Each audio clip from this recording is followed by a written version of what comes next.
Kalian semua masih ingat nggak dengan laporan ini? Kalau masak daging sapi, masak satu ekor sapi satu hari dipotong untuk satu SPG.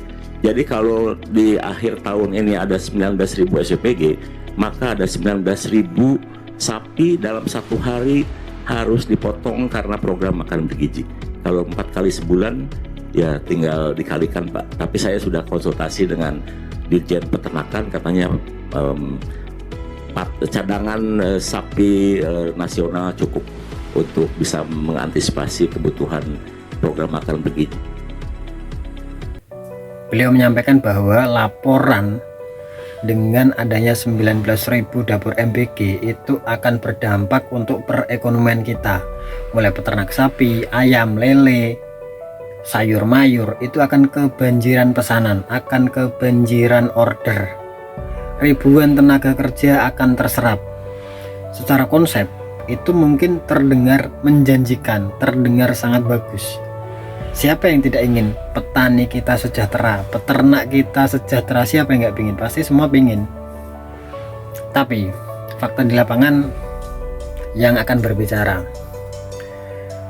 Sudah berapa kali di daerah kalian itu mendapatkan menu daging sapi yang seperti yang disampaikan oleh Kepala BGN?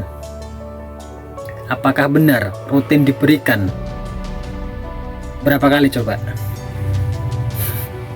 Banyak orang tua mengaku anaknya itu lebih sering mendapatkan ayam potongan kecil, bahkan ada di hari-hari tertentu itu diganti dengan paket MBG kering. Karena apa? Sekolahnya hanya 5 hari, tapi jatahnya dihitung 6 hari. Ada juga cerita soal harga bahan makanan yang terasa janggal. Buah kecil itu diklaim dengan harga tertentu. Kacang dalam kemasan mini itu dihitung sekian rupiah.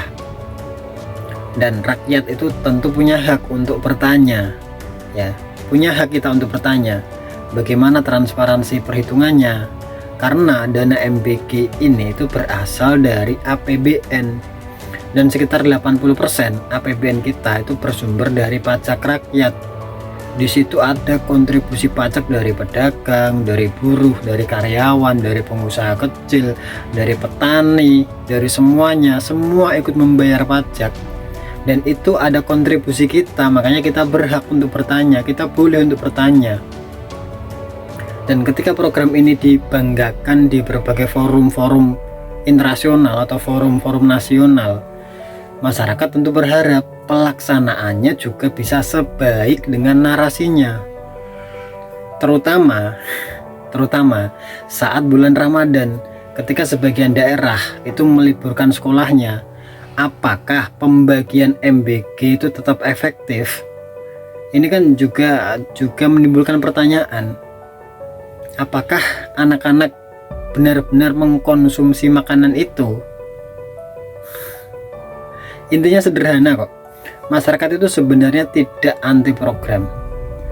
Rakyat itu hanya ingin transparansinya jelas, evaluasinya harus ketat, dan kebijakan yang benar-benar itu bisa tepat sasaran, tidak dibuat bancaan. Karena ini itu bukan uang pribadi pejabat, ini adalah uang rakyat yang disetorkan ke APBN. Kalau tujuannya demi gizi anak-anak, mari pastikan yang sehat itu bukan hanya programnya saja, tapi harus manajemennya juga sehat, sistemnya juga sehat, dan paham bahwa amanah besar itu juga harus diiringi dengan tanggung jawab yang besar. Oke,